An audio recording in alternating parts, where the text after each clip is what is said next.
2వ అధ్యాయము 18-19. మీరు ఆలోచించుకోండి. ఇంతకు ముందుగా 924వ దినము నుండి, అనగా యెహోవా మందిరపు పునాది వేసిన నాటి నుండి మీకు సంభవించిన దాన్ని ఆలోచించుకోండి. కొట్టలో ధాన్యం ఉన్నదా? ద్రాక్ష చెట్టైనను, అరటి చెట్టైనను, దానిమ్మ చెట్టైనను, ఒలీవ చెట్టైనను ఫలించకపోయి కదా.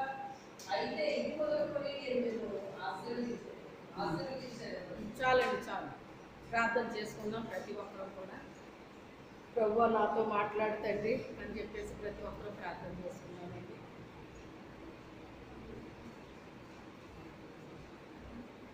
ఇలాంటి ఈ మధ్యలో ఎవరు కూర్చోవద్దని చెప్పాను నేను.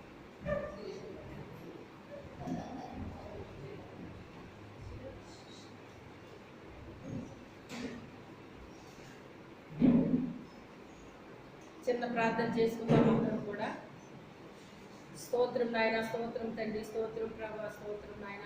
అత్యున్నత సింహాసనంపై ఆసీనుడివైన నా తండ్రి, నా కోట, నా శైలం, నా ఆశ్రయదుర్గమ, నా విమోచకుడ, ప్రాణప్రియ రక్షకుడ, మీకు వందనాలు, స్తోత్రాలు తండ్రి నాయన. ఇదిగో ప్రభా, ఈ యొక్క ఉదయకాల సమయంలో ప్రభా మీ పాద సన్నిధిలో నాయన ఇంతవరకు పాటల్లో మీరున్నారు, ఆరాధనలో మీరున్నారు, సాక్ష్యంలో మీరున్నారు ప్రభా. నా తండ్రి నాయన, మరి తన కుమారుడు విషయంలో కూడా మీరు ఎంతో కార్యం చేస్తారు. ఇంకా పరిపూర్ణమైన ఆరోగ్యం దయచేయండి, అన్ని విషయాల్లో కార్యం చేయండి. ఈ సమయంలో నీ దివ్య వాక్యం ద్వారా మాతో మీరు మాట్లాడండి. వాక్యంలో ఉన్న గూఢమైన సంగతి, రహస్యమైన సంగతి, మీ రాజ్య మర్మాలను తెలియజెప్పు నాయన ప్రభు. అయ్యా నా తండ్రి నూతనమైన శైలిలో నా ప్రభు మాతో మీరు మాట్లాడండి ప్రభు. తండ్రి యేసయ్య, నా దేవ, నా తండ్రి, మాకేమి అవసరమో నాయన మాకంటే ఎక్కువ మీకే తెలుసు నాయన ప్రభు. మాతో మీరు మాట్లాడండి పరిశుద్ధాత్మ దేవుడా. ఈ దీనిరాళ్ళు మరుగుపరిచి మాట్లాడుతండి, ఆత్మకార్యం జరిగించు నాయన. సహాయం చేతండి, పరిశుద్ధాత్మ శక్తితో నన్ను నింపండి, అభిషేకించు నాయన ప్రభు. మీకే స్తోత్రాలు తండ్రి, వందనాల ప్రభు నాయన.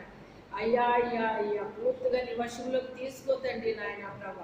నీ పరలోకపు జ్ఞానముతో నింపండి నాయన. నీ సత్యవాక్యమును సరిగా విభజించి మీ పరలోకపు జ్ఞానముతో నింపండి ప్రభు. అభిషేకించు నాయన ప్రభు. అయ్యా నేను కాదు మీరు కనబడాలి, నా స్వరం కాదు మీ స్వరం వినబడాలి తండ్రి నాయన. పరిశుద్ధాత్మ దేవుడా, నీ వెలుగు ఇక్కడ ప్రకాశించాలి తండ్రి, నీ మహిమ ప్రకాశించాలి తండ్రి ప్రతి ఒక్కరిపైన ప్రభు నా తండ్రి నాయన.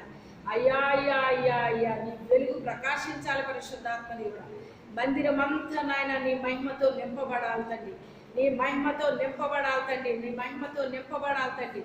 సాతానికి లయపరచబడును గాక, నీ కార్యములు జరుగును గాక. సాతానికి లయపరచబడును గాక, నీ కార్యములు జరుగును గాక. సాతానికి లయపరచబడును గాక, నీ కార్యములు జరుగును గాక. పరిశుద్ధాత్మ దేవుడా, మీరే కార్యము చేయమని యేసు అతి పరిశుద్ధ నామములో అడిగి వేడుకుంటున్నాం తండ్రి, ఆమేన్. హల్లెలూయా.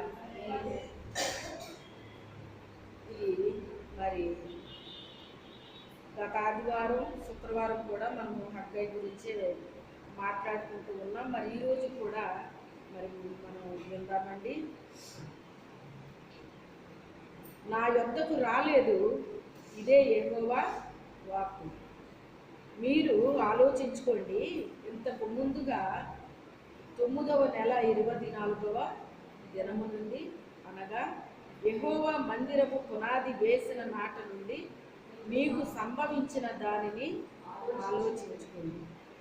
యెహోవా మందిరపు పునాది. అసలు యెహోవా మందిరం అంటే ఏంటండి? నేనే ఆయన మందిరాన్ని. ఏంటి? నేనే ఆయన మందిరాన్ని అని ఎవరికి వాళ్ళే అనుకోవాలి. దేవుని మందిరం అంటే ఏంటండి? మొదట మనమే. యేసు ప్రభు ఒక మాట చెప్తున్నారు, ఈ దేవాలయాన్ని పడగొట్టండి, 3 దినాల్లో లేపుతాను అన్నారు ఆయన.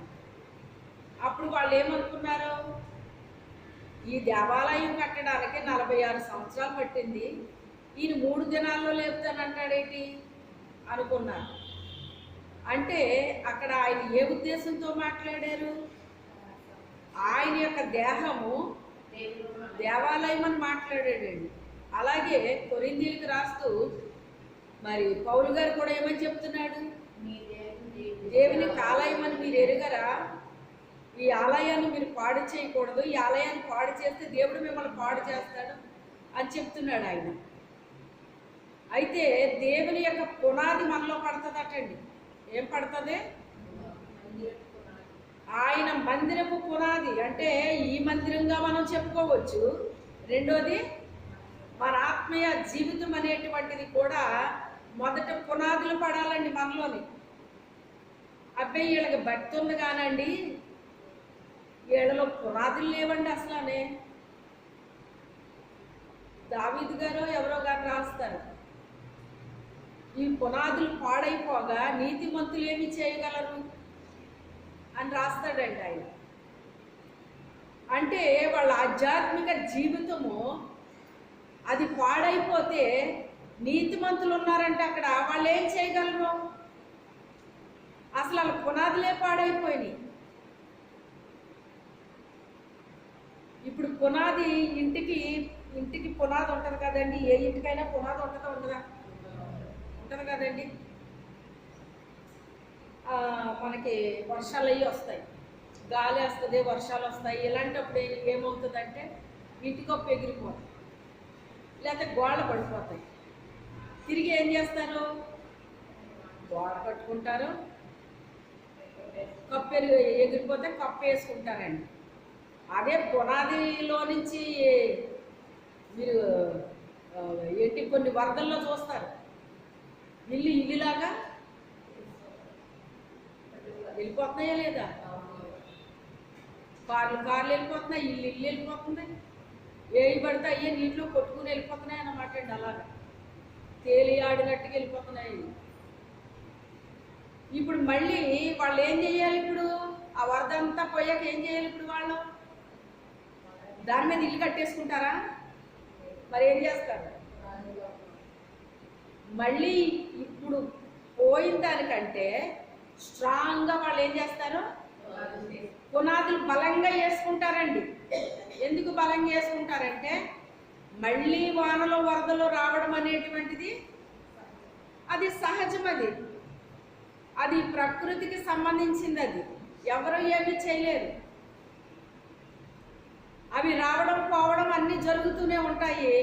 అయితే మనం ఏం చెయ్యాలి అంటే ఇది వరకు వేసిన పునాది కంటే ఇప్పుడు వేసిన పునాది ఎలా ఉండాలి? స్ట్రాంగ్గా బలంగా వేసుకోవాలి అని అనుకుంటారన్నమాట అండి. కదా? అనుకుంటారు.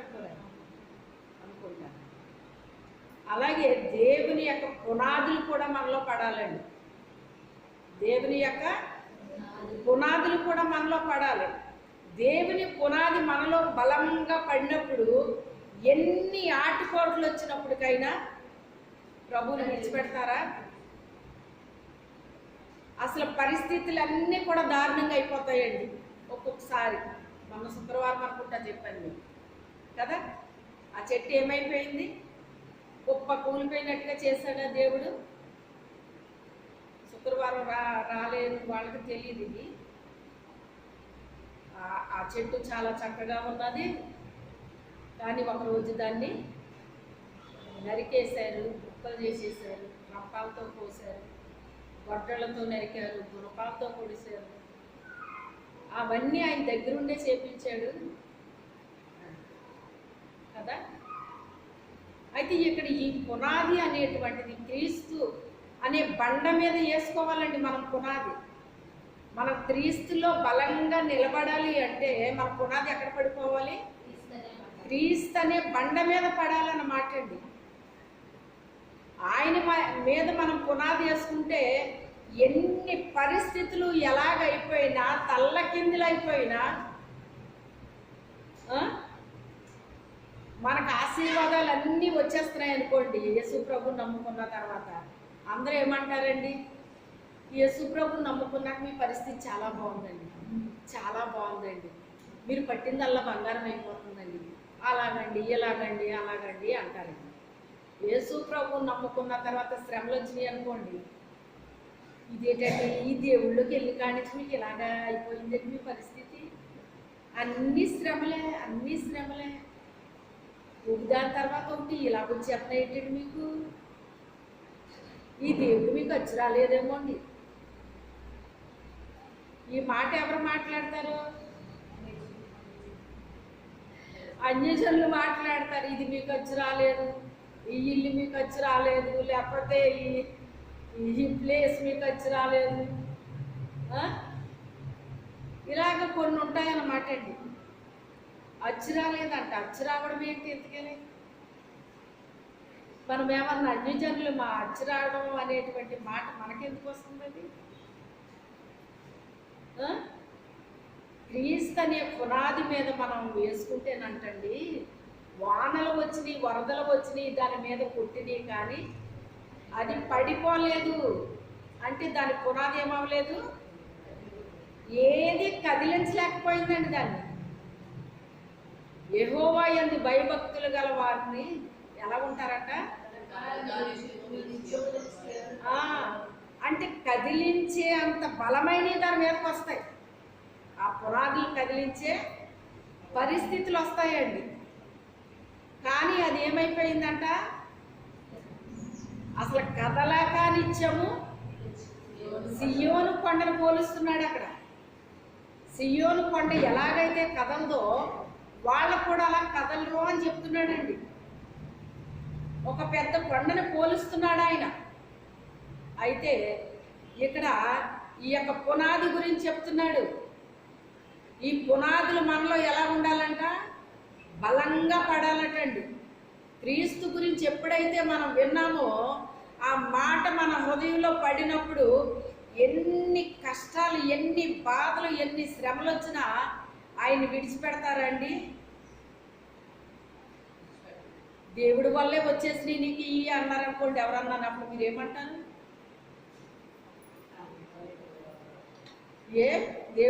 దేవుడు నమ్ముకున్న వాడికి వచ్చినట్టు లోపల ఉన్నవాడికి రావట్లేదా?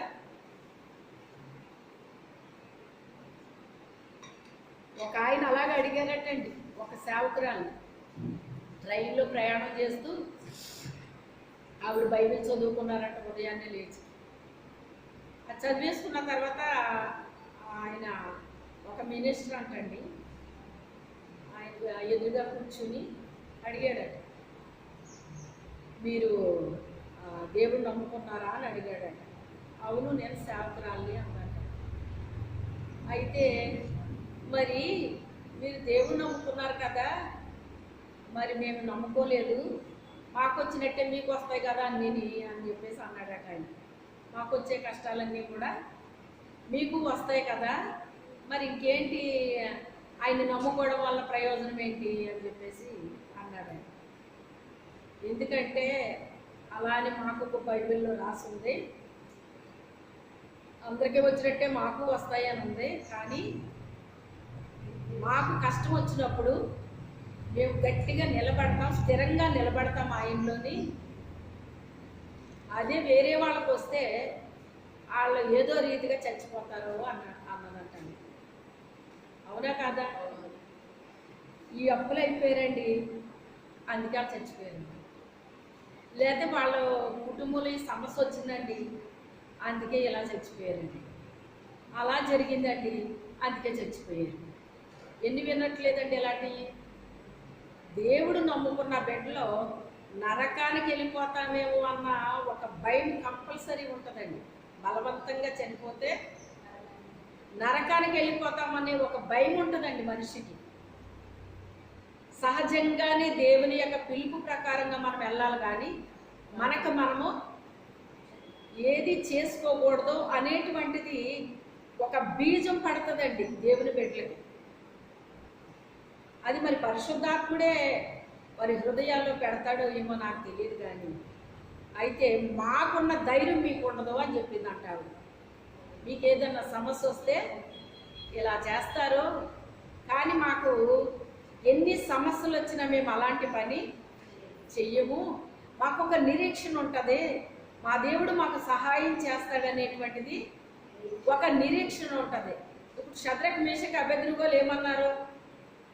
ఈ అగ్నిగుండంలో నుంచి కూడా మా దేవుడు మమ్మల్ని రక్షించగలిగిన సమర్థుడు, అయినను ఒకవేళ ఆయన మమ్మల్ని రక్షించకపోయినా కూడా ఈ పని మాత్రం మేము చెయ్యము అన్నారు. అవునా కాదా? అంటే ఒకవేళ అలా చెయ్యకపోయినా కానీ రక్షించడానికైతే సామర్థ్యం ఉందని వాళ్ళకి నమ్మకం ఉందా లేదా? ఉన్నది. కానీ ఒకవేళ రక్షించకపోయినా మేమైతే ఆ పని మాత్రం చెయ్యము అని చాలా గట్టిగా రూఢిగా వాళ్ళు చెప్పటం జరిగిందండి. అంటే ఈ పునాది అనేటువంటిది మనలో ఎంత బలంగా పడుతుందో అండి అంత బలంగా మనం ఉంటామండి. హల్లెలూయా. ఎంతమంది టిఫిన్ తినకుండా వచ్చారు? అసలు ఆ గుమ్మం దగ్గర కన్నా వినపడిందా మీ మాట?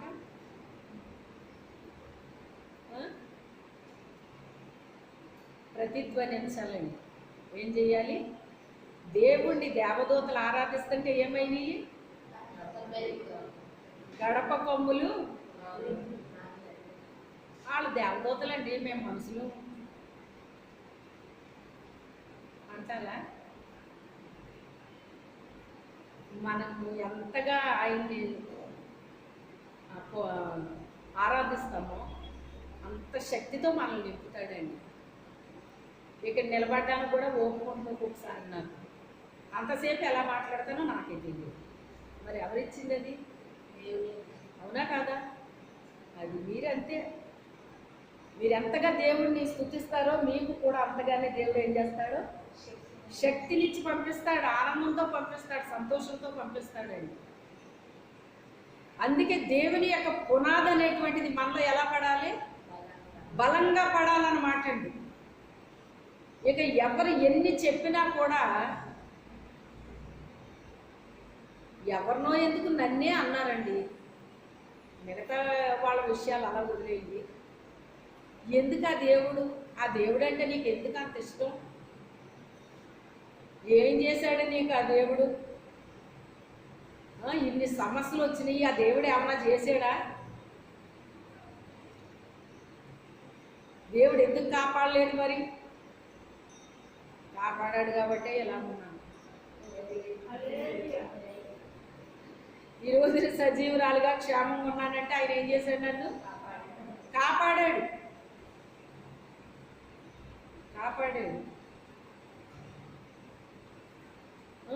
మరి సమస్యలు తీసేయాలి కదా దేవుడు నమ్ముకున్నందుకు. ఏవి రాకుండా చెయ్యాలి కదా. అలా బైబిల్లో చెప్పలేదు. నన్ను నమ్ముకుంటే మీకు ఏమీ రానివ్వనని ఎక్కడ చెప్పలేదు ఆయన. మరి లోకంలో కూడా వచ్చినట్టే మాకు వస్తాయి. అయినను దేవుడు మాకు తోడుగా ఉంటాడు, మాకు సహాయం చేస్తాడు. ఒక దినాన్ని వాటన్నిటి నుంచి మాకు విడుదల ఇస్తాడు. అప్పటి వరకు మేము వెయిట్ చేస్తాము అని చెప్పేసి ఎందుకు ఆ దేవుడు అనేసి చాలా మాట్లాడారన్నమాట.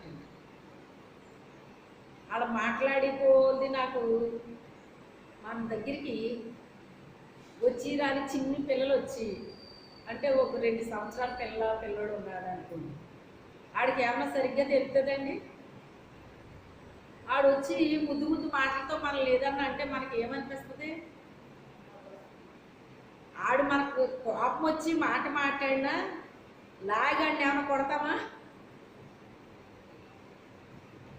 నీకు తెలియదురా అని నవ్వుకుంటాం మనం. మనకు తెలిసిన విషయాలు వాడికి ఏమైనా తెలుసండి? తెలియదు. ఈ లోకంలో ఉన్న పెద్దోళ్ళు కూడా ఇలాంటి మాటలు మాట్లాడినా మనకేమి రావాలి? నవ్వు రావాలన్నమాట. నేను చెప్పినా మీకు అర్థమవుతుంది అనాలి. ఒక మాట నేను చెప్పినా అర్థం చేసుకునేంత వయసు ఎక్కడుంది? కెపాసిటీ ఏది వాళ్ళ దగ్గర లేదు. వాళ్ళ దగ్గర అది తెలియనటువంటి వాళ్ళని వాళ్ళకి ఎందుకు తెలియట్లేదు? ఎంత మనుషులు ఉన్నారు కదా, ఇన్ని విషయాలు తెలుస్తున్నాయి కదా, ఇది ఎందుకు తెలియట్లేదు అనుకుంటారు మీరు. ఇది ఒక్కటే తెలియట్లేదా వీళ్ళకి? మిగతా ఎన్ని బాగా తెలుపుతున్నాయా అని అనిపించదా మీకు? పిచ్చి కోపం వస్తుంది ఒక్కొక్కసారి. కానీ ఏం చేస్తారు? మిమ్మల్ని మీరే పూజ చేసేసుకుంటారు. ఎందుకని? పరిశుద్ధాత్మ దేవుడు ఏం చేస్తాడు? అమ్మ నీకు తెలిసినట్టు ఆయనకి తెలియదు, నువ్వు కూల్ కూల్ కూల్ అంటాడు అన్నమాట. ఎప్పుడు కూడా మాట విని నా పిల్లల్ని ఊరుకోమంటాం, కానీ మాట వినని పిల్లల్ని ఊరుకోమంటామండి. దేవుడు కూడా రక్షణ లేని భర్తలను ఊరుకోమంటావు, రక్షించబడిన మనల్నే ఊరుకోమంటాడు. ఆయనకి ఏం తెలియదు కదమ్మా, నీకు తెలిసినట్టు ఆయనకి తెలియదు కదా అంటే నీకేం చేయాలో అర్థం కాదన్నమాట. అటు ప్రభుని ఏమనలేవు. నీకేమనిపిస్తుంది అంటే అలాంటప్పుడు ఎంతకైనా నీకు ఎలాగైనా నా మీద నాకంటే నీకు వాళ్ళంటేనే ప్రేమ ప్రభువా, వాళ్ళు ఎంత ఎలా మాట్లాడినా ఎంత ఎలాగున్నా వాళ్ళంటేనే నువ్వు ఇష్టపడతావు. నేను ఇంత ఎలా ఉన్నా కానీ మళ్ళీ నన్నే ఊరుకోమంటావు. పోనీ నేను ఏమైనా తప్పు చేశానా, తప్పు మాట్లాడానా మీకు తెలీదా అనిపిస్తుందా లేదా? ఆయన ప్రూవ్ చేసేస్తాడు ఆయన. ఎందుకంటే దేవుడి గురించి తెలియని వాళ్ళని చాలా ఈజీగా క్షమిస్తాడండి. బాబోయ్ దేవుడిని ఎలాగనేస్తున్నారు అలాగనేస్తున్నారు వీళ్ళు ఏమైపోతారు అనుకుంటారు, కానీ మీరు ఏమనేసుకోడండి ఆయన. సిలువేసిన వాళ్ళు పట్టుకుని ఏమన్నాడు ఆయన? తండ్రి మీరు ఏమి చేయించున్నారో మరి క్షమించాడా లేదా? నన్ను ఇలా చేస్తారా, మీరు సిలువుకి అప్పగిస్తారా, నన్ను కొడతారా, సిలువు వేస్తారా, కళ్ళలో ముళ్ళ కిరీటం పెడతారా, గాయాలు చేస్తారా, ఇంత అవమానం పరుస్తారా అని ఆయనకి ఏమన్నా పిచ్చి కోపం వచ్చిందండి వాళ్ళ మీద? అలాగా ఆయన చెయ్యకపోతే ఈ రోజున మనకు రక్షణ ఎక్కడది? మనందరి నిమిత్తము ఆయన తనకు తాను తగ్గించుకుని ఒక గొర్రె పిల్లలాగా అయిపోయాడండి. ఒక గొర్రె పిల్లలాగా అయిపోయి సమాధిలోకి వెళ్ళాడు. తిరిగి లేచినప్పుడు సింహమూలాలు వేసాడు. అది హల్లెలూయా. ఎలా లేచాడు? యోధా గోత్రపు సింహమూలాలు వేసాడు అనమాట అండి. ఎందుకని? ఒక అధికారం అనే తాళాల గుర్తును పట్టుకుని లేచాడు అనమాట. అవ్వ ఆదాము పోగొట్టుకున్న తాళాల గుర్తుని ఆయన ఏం చేశాడు? ఆయన సమాధిలో ఉన్నప్పుడు ఎక్కడికి వెళ్ళాడని ఉంది? పాతాళానికి వెళ్ళాడని ఉంది. ఆ పాతాళంలో ఉన్న దుష్టుడి దగ్గర ఉన్న తాళాల గుర్తుని ఏం చేశాడంటే ఆయన ఆ అధికారం, తాళాలంటే ఏంటి? ఆ అధికారాన్ని తీసుకుని పైకి ఎలా వచ్చాడంట? యోధా గోత్రపు సింహంలాగా వచ్చాడంట. ఇక గొర్రెపిల్లలా ఉన్నాడా? మనము కూడా అంతే, సిలువ శ్రమలు అనుభవించే టైంలో గొర్రెపిల్లలాగా అనుభవించాలి. తర్వాత సమాధిలోకి వెళ్ళి తిరిగి లేచినట్టుగా ఉంటుంది. అప్పుడు ఎలా ఉండాలి? సింహపు పిల్లల్లాగా ఉండాలన్నమాట అండి. అంటే సాతానికి సంబంధించింది ఏది కూడా మనము ఒప్పుకోకూడదు. మనుషుల మీద కోపం తీర్చుకోమని కాదు, కానీ సాతానికి సంబంధించింది మాత్రం ఎట్టి పరిస్థితుల్లో మనం ఏం చేయకూడదు. అలా మన ఇంట్లో వాళ్ళు కావచ్చు, బయట వాళ్ళు కావచ్చు, ఎవరైనా కావచ్చు, వాళ్ళలో దుష్టుడు కనపడుతున్నప్పుడు ఎంత మాత్రం మనము ఒప్పుకోకూడదు అనమాట. ఎందుకంటే ఆ అధికారాన్ని మనకి ఇచ్చాడు ఆయన తెచ్చి. వాళ్ళు పోగొట్టుకున్న అధికారాన్ని తీసుకొచ్చి, ఇదిగో పేతురు ఈ తాళాలు నీకు ఇస్తున్నాను, పాతాళ లోక ద్వారములు నీ ఎదుట నిలువ నేరము అన్నాడు. అందుకే ఆయన మాట్లాడుతుంటే వేలికి వేలు మంది రక్షణలోకి వచ్చేసారు. అంతే, పాతాళం ఆయన ఎదుట నిలబడగలిగిందా? నిలబడలేకపోయిందండి. నిలబడలేకపోయింది. ఆ అధికారాన్ని ఇస్తాడండి కొంతమందికి ఆ అధికారాన్ని ఇస్తాడనమాట. పాప క్షమాపణ నిమిత్తం బాప్తిస్మం ఇచ్చే అధికారం కొంతమందికి ఇస్తే, అగ్ని అభిషేకాలు ఇచ్చే అధికారము కొంతమందికి ఇస్తాడు. అందరికి ఇవ్వడండి. 12 మంది శిష్యులే కానీ 12 మంది అభిషేకం పొందుకున్నారు, కానీ 2 ప్రార్థన చేస్తేనే అభిషేకం దిగింది ప్రజల మీదకి. ఎవరాళ్ళు? అది మరి మిగతా వాళ్ళు పొందుకోలేదా? పొందుకున్నారు. కానీ ఆ యొక్క అభిషేకము అనేటువంటిది వారి ద్వారా ప్రజల మీదకి వచ్చింది కానీ మిగతా వాళ్ళ ద్వారా రాలేదండి. అంటే ఆ యొక్క అగ్ని అభిషేకాలు ఇవ్వడానికి వీళ్ళిద్దరికీ అధికారం ఇచ్చాడు దేవుడు. యేసు ప్రభువు కూడా అధికారం ఇస్తేనే ఆయన అగ్నిని పంపించాడండి. అగ్నితోనూ పరిశుద్ధాత్మతోనూ ఇవ్వడానికి నాకు అధికారం ఇచ్చాడు ఆయన అని చెప్తున్నాడు ఆయన. ఈ పునాదులు అనేటువంటి బలంగా మనలో ఎప్పుడైతే పడినాయో, ఎన్ని పరిస్థితులు ఎలాగున్నా తల్లకిందులైపోయినా ప్రభువుని మాత్రము విడిచిపెట్టడానికి ఇష్టపడమండి. మీరు గమనించండి, ప్రతిరోజు కూడా నిన్ను బోల్తా కొట్టించడానికి సాతానుడు ప్రయత్నాలు చేస్తాడా చెయ్యడా? నువ్వు మర్చిపోవచ్చు కానీ ఆడన్నడో మర్చిపోడు. నువ్వేమి ఆహ్వానించి ఆడికేం కుర్చీ వేయక్కర్లేదు. కొంతమంది సేవకులు పెట్టిన పేరు ఏంటంటే సిగ్గులేనోడు అని. వాడికి సిగ్గుండదో. పరిశుద్ధాత్ముడు చాలా మర్యాద కలిగిన ఆయన. పరిశుద్ధాత్మదేవ రండి అని నువ్వు ఆహ్వానిస్తే వస్తాడు ఆయన.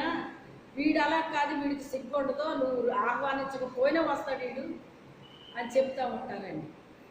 మనల్ని ఎప్పుడు ఎందులో బోల్తా కొట్టించాలా అనే చూస్తూ ఉంటాడు అనమాట అండి.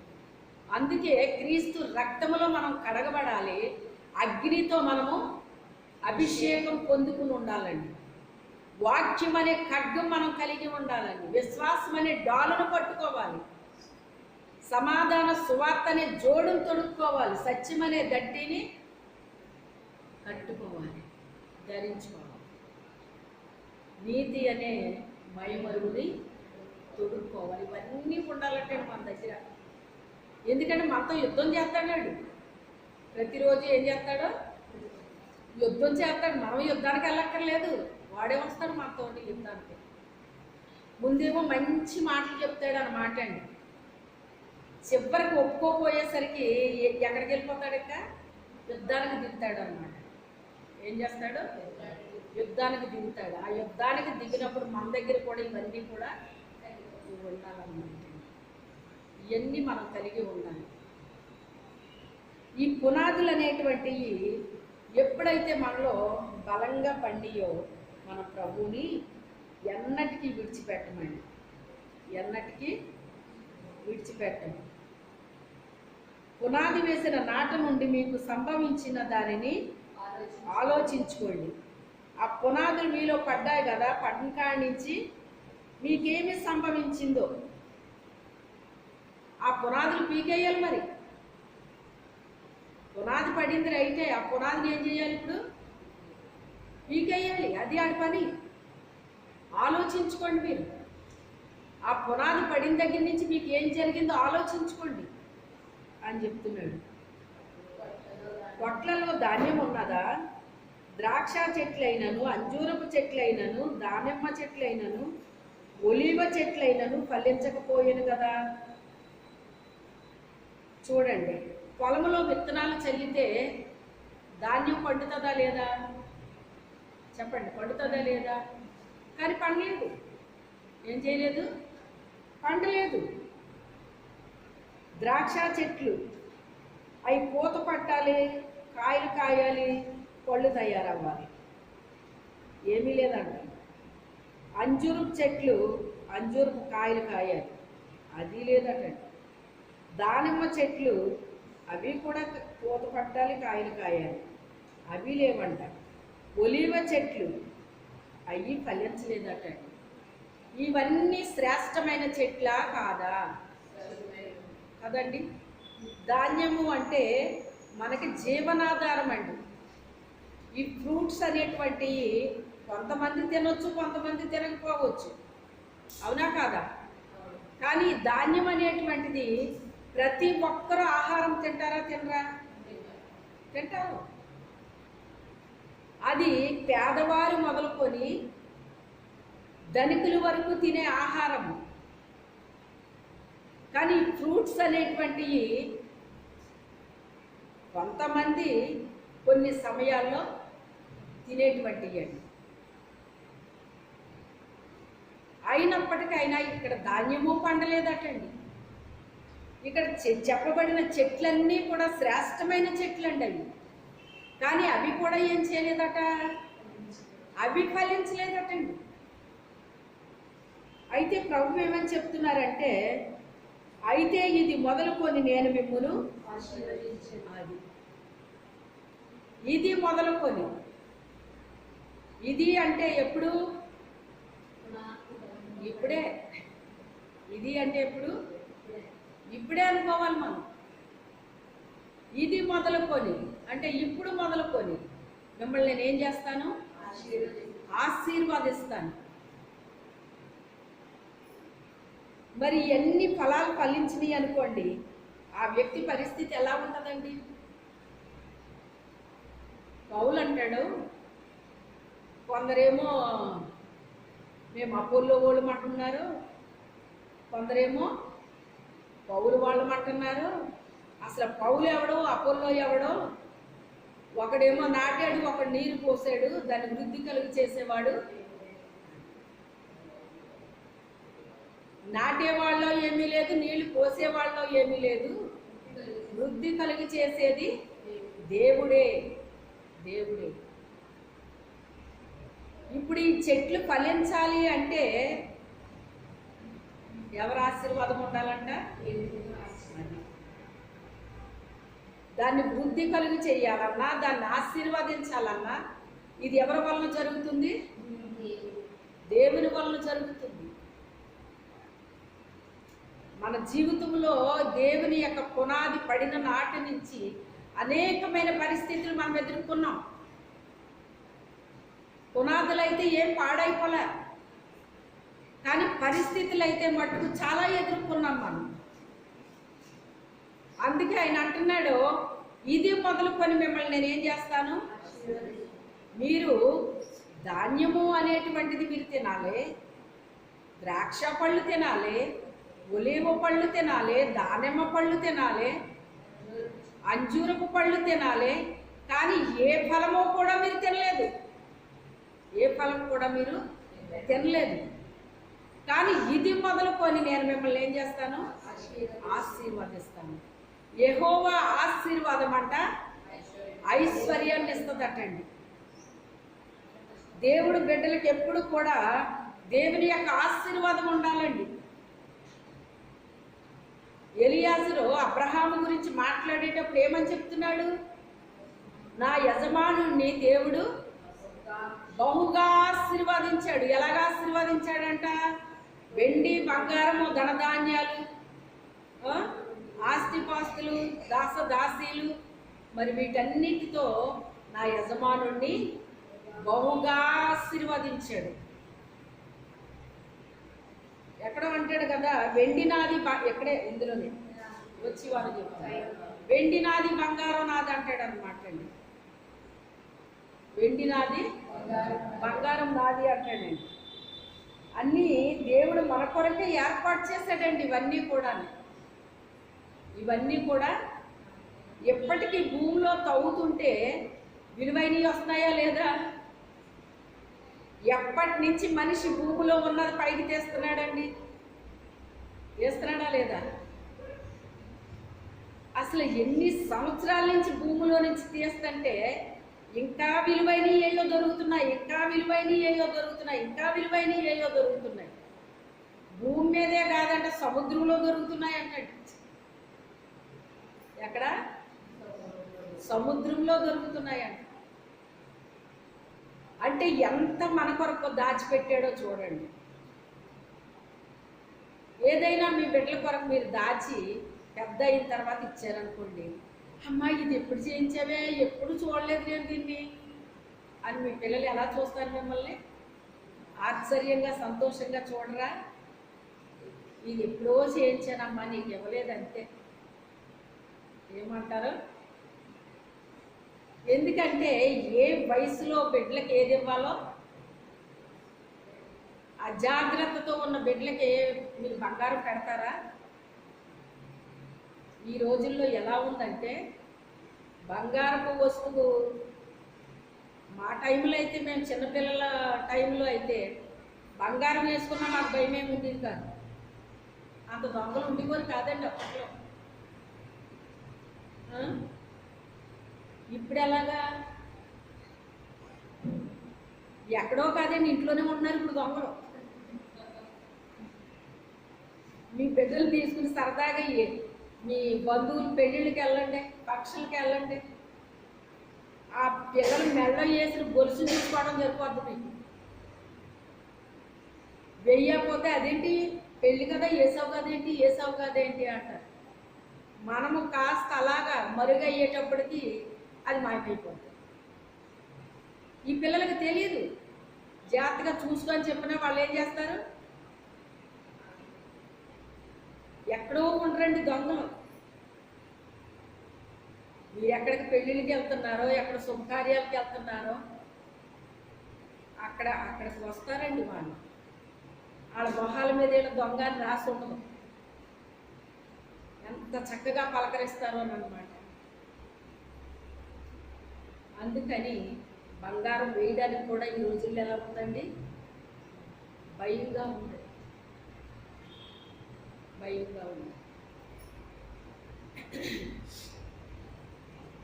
ఆయన ఆశీర్వాదమే ఇవన్నీ.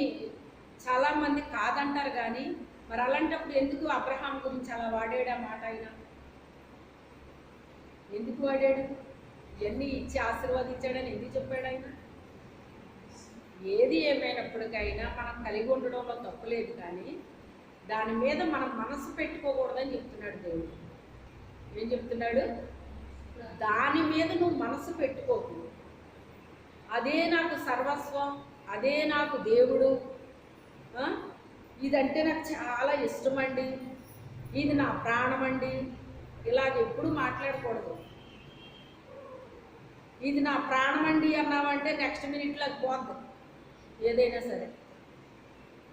అలాగ అనకూడదండి. మన బిడ్డలైనా సరే ఆ మాటలు మాట్లాడకండి. మనకి ఇష్టమై ఉండొచ్చు, మన బిడ్డలు కనుక మనకి ఇష్టమై ఉండొచ్చు, కానీ వీళ్ళు నా ప్రాణం అండి, అదండి ఇదండి అని ఇలాంటి మాటలు మాట్లాడకూడదండి. ఎందుకంటే దేవుడు మన చేతిలో పెట్టాడు వాళ్ళని. వాళ్ళ బిడ్డలు, ఎవరి బిడ్డలో? దేవుడు బిడ్డలు. వాళ్ళు దేవుడు బిడ్డలు తెచ్చి మన చేతిలో పెట్టాడు. వాళ్ళని మనం ఒక చక్కగా తీర్చిదిద్ది దేవునికి అప్పగించగలిగే స్థితిలో మనం ఉండాలన్నమాట. అంతే తప్ప వాళ్ళు పిచ్చి పిచ్చిగా పెంచకూడదు, ఇష్టం వచ్చినట్టు వదిలేయకూడదు, బాధ్యత లేకుండా ఉండకూడదు, వాళ్ళ బాధ్యత తీసుకెళ్ళి ఎవరి మీద వేయకూడదు. మన బిడ్డలు కనుక మన బిడ్డల బాధ్యత మనము, మరి మన బాధ్యత మనం మోసుకోవద్దా? మీ పిల్లోడిని ఎవరినో ఎత్తుకోమన్నాం అనుకో, చిన్న పిల్లోడు ఎత్తుకోమంటే ఎంతసేపు ఎత్తుకుంటుందా మనిషి?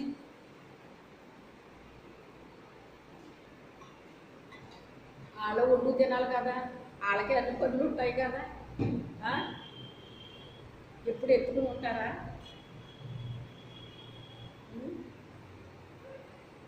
ఆయన ఆశీర్వాదిస్తాడు. ఈరోజు మనకి ఇచ్చే వాగ్దానం ఏంటి? నీ జీవితంలో, నీ కుటుంబంలో ఎంతవరకు విలువైన వ్యక్తులు ఉండొచ్చు, కానీ వాళ్ళ వలన నీకు ఏ కలింపు కూడా లేదు. వాళ్ళు విలువైన వాళ్ళే, కానీ వాళ్ళ వల్ల నీకు ఏం లేదు, ఏ బలము కూడా నువ్వు వాళ్ళ వల్ల అనుభవించలేకపోతున్నావు. వాళ్ళ పిల్లల్ని అయ్యమండి, వీళ్ళ పిల్లల్ని అయ్యమండి, మా వాళ్ళు ఉన్నారు ఎందుకండి పనికిమాలోళ్ళు అనేటట్టుగా ఉంటారు. అవునా కాదా? మా నాన్నగారిని కొంతమంది ఆ రోజుల్లో ఇంటికి వచ్చిన వాళ్ళు ఉంటారు కదండి, తెలిసిన వాళ్ళు. మా పెద్దన్నయ్య చెప్పారు కదా, షుగర్ ఫ్యాక్టరీలో ఆయన సూపర్వైజర్గా చేసింది.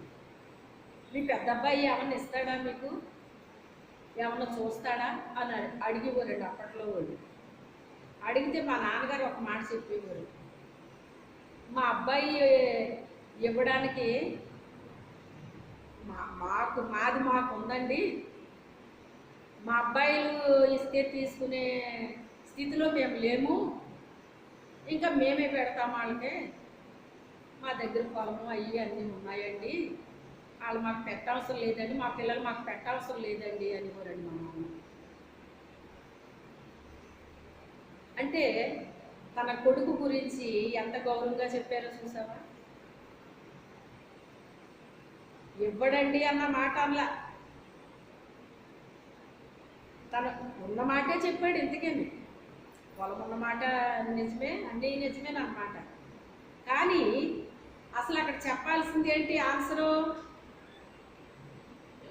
ఇస్తాడా అంటే అక్కడ ఆన్సర్ ఏం చెప్పాలి? ఆ మాటకి ఈ మాటకి ఎంత తేడా ఉంది? మా అబ్బాయి మాకు ఇవ్వాల్సిన అవసరం మాకు లేదు,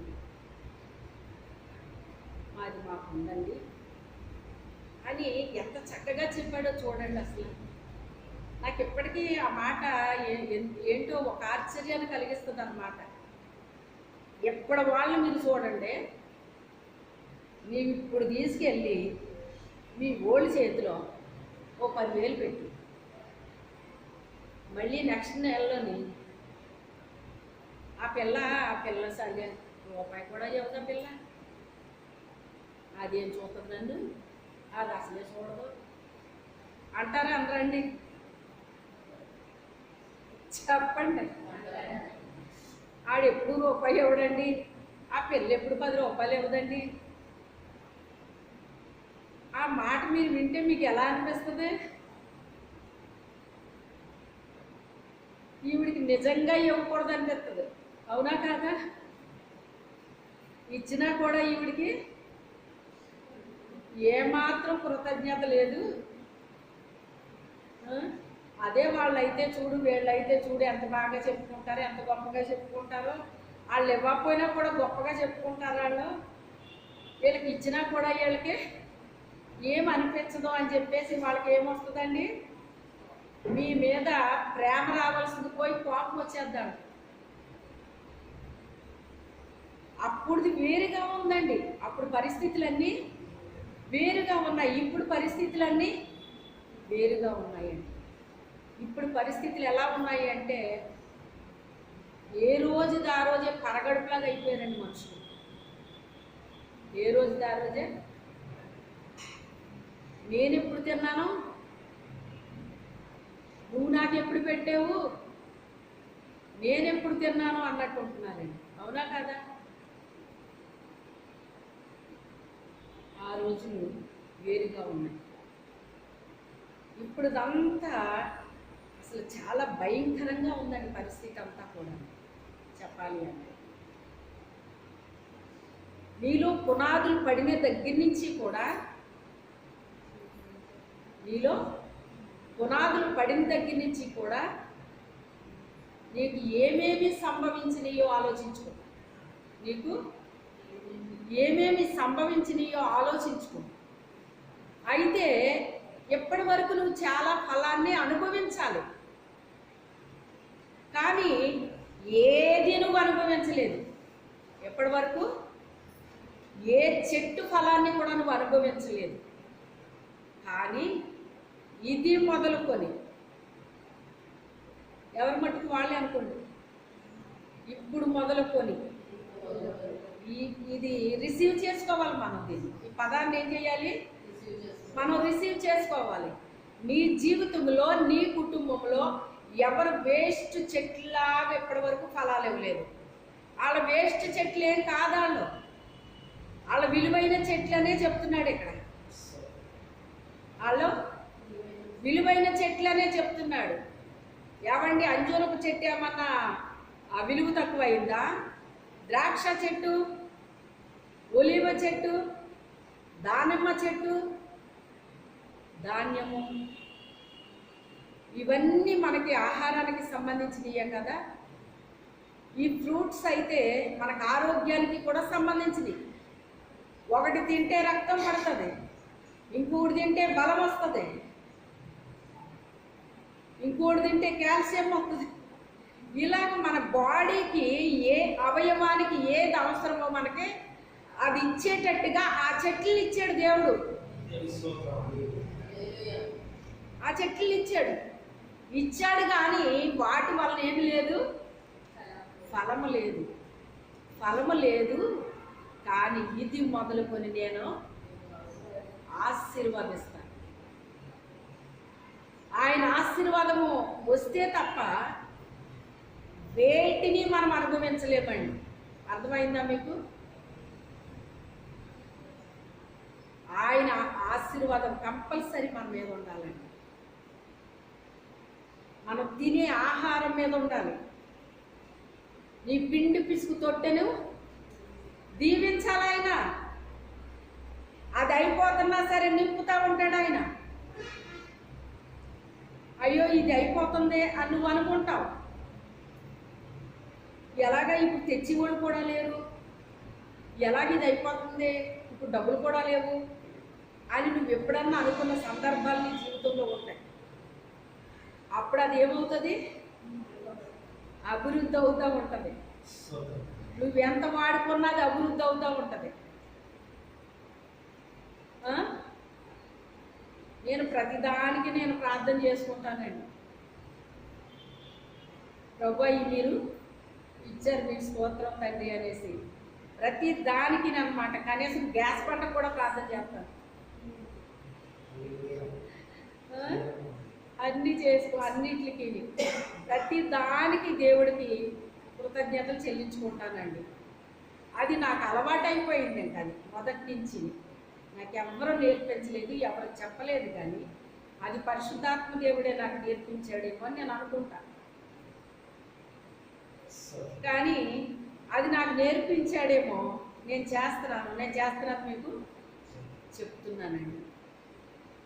అలాగ అయిపోతుంది అన్నదంతా కూడా అది మిగులుతుంది అంటే ఏముంది అందులోని?